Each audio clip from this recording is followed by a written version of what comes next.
Okay, so hi, Dr. Bandara, how are you doing? Good. So can you just tell us a little bit about yourself and your journey in global health policy? Yeah, so I started my sort of bachelor's in looking at molecular biology and English literature, and I did cancer research at Johns Hopkins, but I decided to kind of move into human rights and humanitarian space.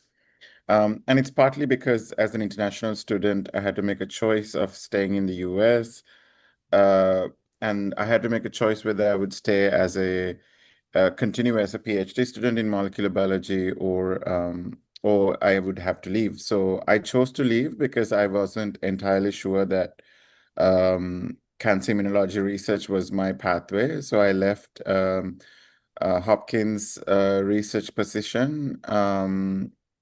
And because they couldn't extend my visa in that capacity. And I went back to South Asia to work in human rights and humanitarian settings. And then I was looking for a field that would be able to connect my science and policy work and human rights work, and which is when I found global health. So I completed my master's at Duke University, focusing on global health policy. I worked at the Duke Global Health Institute for 2 years, focusing on the same things. And I also did my PhD in the same field. And I continue to work on that field. So my research and advocacy is mainly focused on global health policy and governance issues. So looking at how we can um, improve consensus building on global health treaties like the pandemic agreement, and how we can implement these agreements better, how we can strengthen national level implementation of global health treaties, and so on. So yeah, that's my work. Thank you. So on that regard, on that note, can you just tell us some of your recent experiences within global health and your recent projects that you've been working on? Yeah, so I work on three main projects right now. I co-lead this effort at McGill in collaboration with the Lancet Commission on Racism, Structural Discrimination, and Global Health. We look at policy exams that have addressed structural discrimination to improve health outcomes. And then I also am doing a project looking at how we have built consensus and how we can build consensus better in global health treaties. So for this project, I look at the Paris Agreement, which is related to climate crisis, Framework Convention on Tobacco Control, which is related to tobacco control globally, and then the Pandemic Agreement, which is related to addressing and preparing for pandemics. So I look at how we have built consensus, how we can do better in that project. The third project I work on is examining the global health curriculums, the introduction to global health curriculums, to see how they have centered equity in those curriculums. And I'm only looking at the North American region, so America and Canada. So those are my three main projects that I'm working on. And I also teach global health ethics and global health fundamentals at McGill University to undergraduates and graduate students. Okay, thank you. In your paper, you talk about the white savior industrial complex regarding global health. So can you just expand on that and explain what that is? Yeah, I mean, we wrote a more recent paper called Unplugging Global Health from the Matrix, Cool. which is connected to this paper as well. So what we are talking about is reimagining the way we teach global health has colonial roots and continues to perpetuate. These charities are kind of seen as lacking capacity or unable to solve their own problems. So in our papers, we kind of highlight that to discourage this what we call the deficit-centered framing, and to recognize that health disparities are everywhere, both in high-income countries and low and middle-income countries. We also ask global health teachers to consider talking about the colonial roots of global health, to talk about the inequities within global health, and discourage parachute research and to encourage more sustainable approaches to research, and to also center speakers with lived experience from low and middle income countries, from indigenous communities, while giving them proper respect and remuneration. So a lot of the focus is on shifting our teaching away from this idea that the global north countries or high income countries have to go and save people in the global south or low and middle income countries. So our goal is to kind of reimagine global health where we all work together from an equitable perspective, and without exploiting communities who are equity denied. Thank you for that. So what specific changes in the curriculum would you want to see first, or what do you think is most important or most urgent to really combat concerning this white savior complex in the curriculum?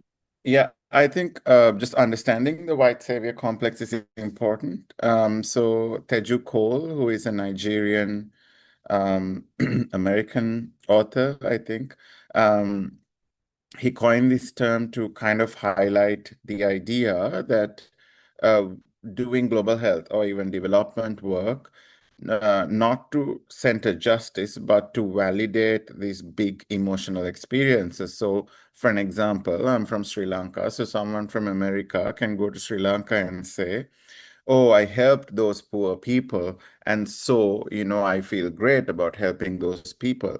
But if you look at it, a lot of those sort of these short-term global health trips actually worsen the conditions of the country because there's no sustainable approach to expanding research or the work that they do. So Tejukol highlighted that we need to center justice in global health and development work. And I have to emphasize that this is not just about white people. Although it says white saviorism industrial complex, it is about the privileged communities, including brown and black people, mainly from high income countries going to low and middle income countries, or even say indigenous communities in their own countries, and perpetuating this injustice and looking for this big emotional experience as opposed to centering equity and justice in their work. So with that explanation, what we need to do to combat white savior industrial complex is to kind of understand the foundations of global health. So to recognize that global health has colonial roots, to recognize that there has been parachute research in the past, although many of the universities and schools are discouraging that now, but it still exists, right? So where students just go and drop in without a lot of ethical oversight, without a lot of partnership with the country that they're going to, and perpetuate these harmful models of global health practice. So one is to understand those roots and malpractices in global health. And the second is to learn from, like I mentioned earlier, learn from people from those communities itself. So when somebody from Sri Lanka can come and speak to the challenges that they're facing, they can say, these are our strengths, these are our weaknesses, as in any country or system, and this is what we are trying to do. So when you learn from people with lived experiences, you learn away from the charity model, you learn away from the white savior industrial complex, because you recognize that there is work being done in that country. And then you also understand that, we need to work together to improve the conditions or situations in any context. And the third thing I think we have been highlighting is that, like I mentioned, disparities exist everywhere, right? There's a homelessness crisis in Montreal. There is a drug crisis, opioid crisis in the US and also in Vancouver in Canada and other places. So health disparities, health challenges affect everybody. So to name and kind of name and shame countries, or to frame countries in a way as if they are perpetually um, um, uh, lacking of health research capacity or health service delivery capacity is wrong.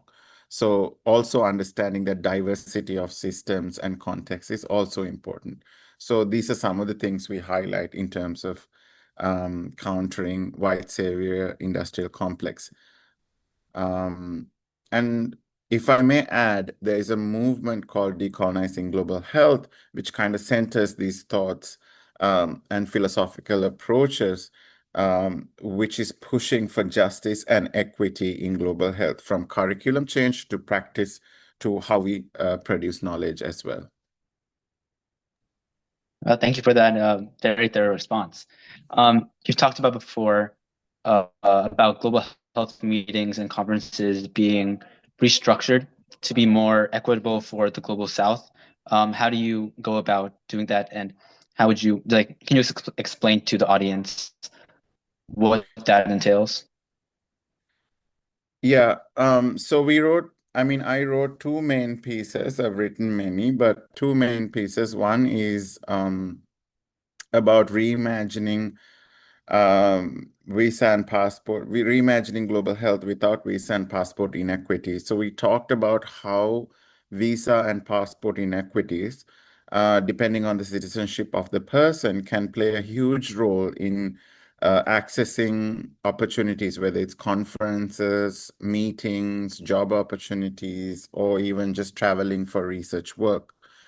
More recently, we wrote a piece called Global North is Unsafe for Global Health Meetings because of this rise of anti-immigration, anti-brown and black, anti-equity sentiments, especially in high-income countries. I mean, actually, since we spoke last, we have had two major protests in UK and Australia, right, where thousands of people showed up to just protest the fact of immigration, to protest the idea of immigration to begin with. And so there is this anti-equity wave, which is kind of mixed with violence, especially in the US now, which is also institutionalized to an extent. So anyone who is working in equity, anyone who is an immigrant, anyone who is human rights focused can be unsafe by the mere fact of their citizenship or the area that they work in. So while visa and passport inequities exist still, it is a problem. We have another problem on top of that, where spaces, high-income country spaces have increasingly become unsafe for certain citizens and people who are working on equity and rights. So this is the basis of which we wrote these two articles. I think visa and passport inequities need to be solved if we are to meaningfully address global health problems.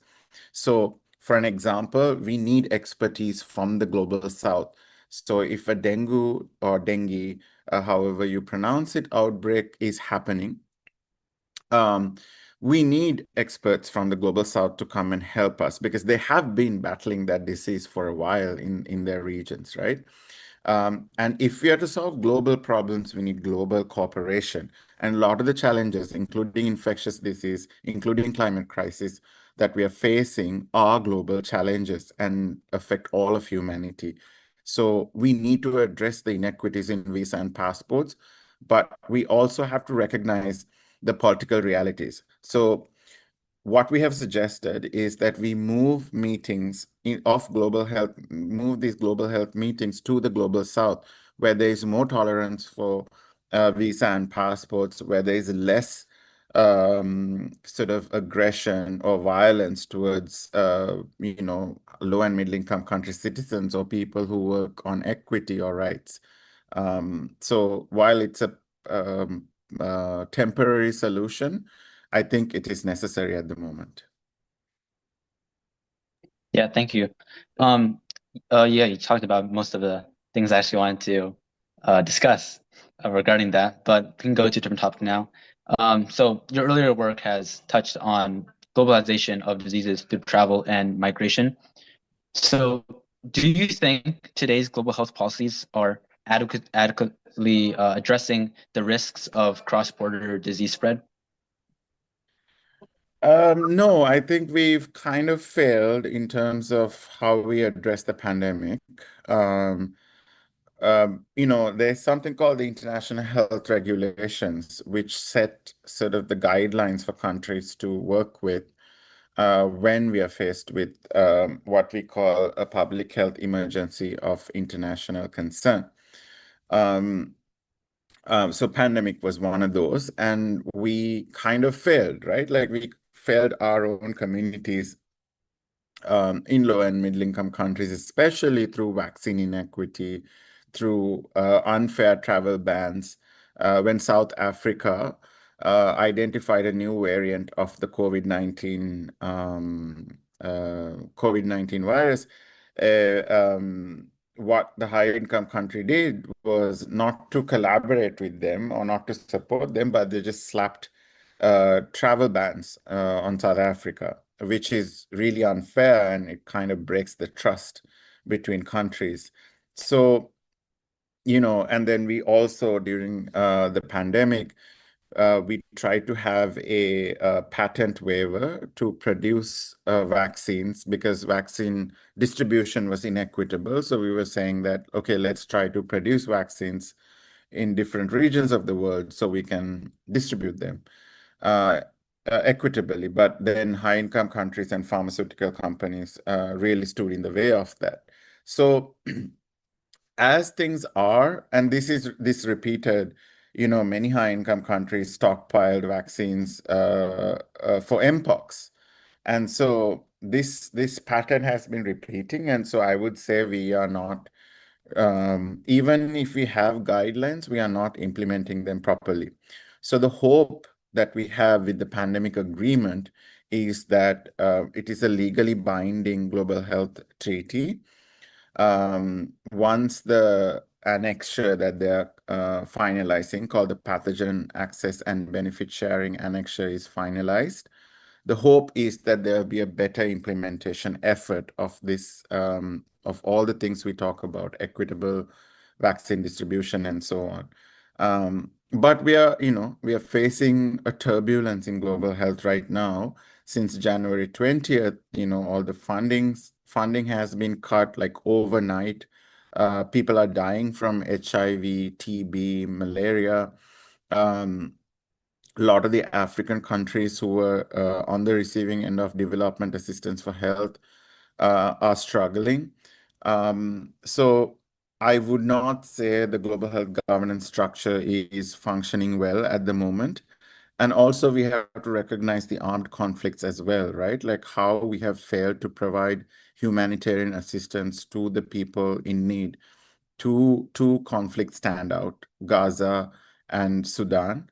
So, children, I think in Gaza, more than 20,000 children has been killed or starved. So these are some of the global health failures that we are facing. So we have ways to go, but pandemic agreement is one step towards the solution. A lot of African countries are coming together and trying to address the funding crisis. So there are some solutions that are being developed. Thank you. You've already touched upon it already a little bit, but regarding the changing administrations in recent years with the Trump administration in this year and the years forward, what do you think that will mean for global health? And do you think the repercussions of this administration will be severe? I mean, yes, we are like many. So I just touched upon the funding crisis, the overnight sort of dismantling of USAID, PEPFAR, and other development assistance for health. But we also have to realize it's not just a US thing. A lot of high income countries are cutting development assistance for health. A lot of countries are turning inward in terms of their policies, which is not helpful for global health because diseases do not know boundaries. And, just because you cut funding does not mean you're safe. So, on the one hand, that's a big challenge. On the other hand, I think the Trump administration is doing a disservice to their own population by, sort of spreading misinformation and disinformation about vaccines, about other medications, and recently this debunked and unproven connection between Tylenol and autism, right? So all of these things are going to create distrust between the public and the public health systems and also the governance bodies because you don't know who to trust anymore. And you don't have a pathway of an evidence-informed policy making. You have sort of this impulsive and to an extent like emotional policy making that is not rooted in evidence. So I think public health is falling just based on US influence is falling in two ways. One is it's dismantling its development assistance for health, so weakening the larger global health response. It's attacking WHO, asking people to leave WHO. So trying to weaken the coordination and the norm setting bodies we have. And then at the same time, it's also, as a administration, weakening their own public health system and spreading disinformation about diseases and vaccines and therapeutics. So then, not only do they kind of endanger their own population, but also creates a precedence or disinformation across the world. So it's multi-pronged, this impact, and we have to, as a community, rise up and kind of counter some of this disinformation at least. Thank you. Regarding something you talked about before, something that you talked about before, you said how global health is looked down upon from a lot of fields and is not taken seriously as what it is. It's very important, right? But a lot of fields and scientists look down upon the idea of global health. So can you just expand upon that and kind of debunk the ideas that global health policy is unnecessary and stuff like that? I don't think anyone's looking down upon global health. I think the challenge is the lack of recognition of equity in global health, right?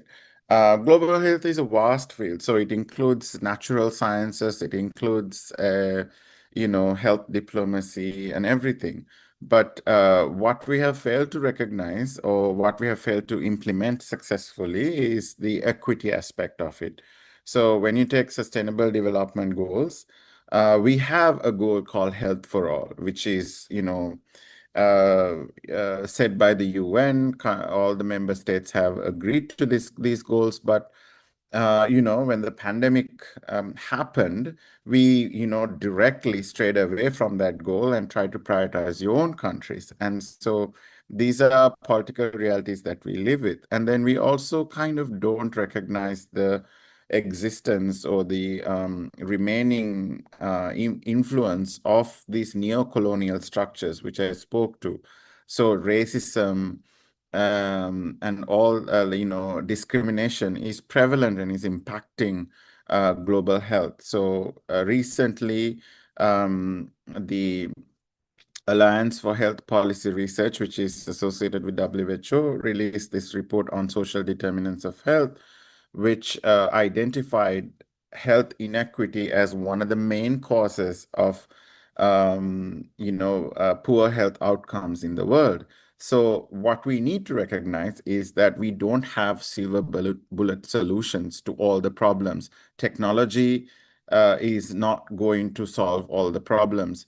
Creating a new vaccine will not solve all the problems unless we address the inequities and the rights violations and the discriminations within our society. So that is something we have to center. So I don't think people are looking down upon global health. I think we need to get our priorities straightened in terms of centering equity in global health. Thank you. Let's do one more final question before this meeting ends. From your perspective, what do you see as the biggest challenge for the future, the health leaders will face in the future, in the next generation? What is the biggest challenge they will face, in your opinion? For me, I think the biggest challenge is how they are going to respond to this global crisis in a coordinated manner. So in a polarizing world where information is being manipulated, it's going to be increasingly difficult to build a coordinated response to many of the challenges that we are facing. So climate crisis, infectious diseases, and so on. And the more we divide, the more we dehumanize others, I think it will become increasingly difficult for us to build a proper response. So as leaders, I think one of the biggest responsibilities is to counter disinformation and also bring communities together so that we can have a coordinated response to global crisis. Thank you. That will conclude our interview. Thank you for joining me in our discussion about global health policy. Yeah, my pleasure, and I appreciate what your team, the Global Health Inquirer, is doing, because I think it's more than necessary for us to engage in these conversations and talk to more people engaged in global health research to counter disinformation. So I think as the younger generation, it's your duty, and and it's the duty of the people who are working in global health to kind of counter disinformation and engage in these conversations and continue to build a evidence-informed future through the research and all the other work that we are doing. So great work.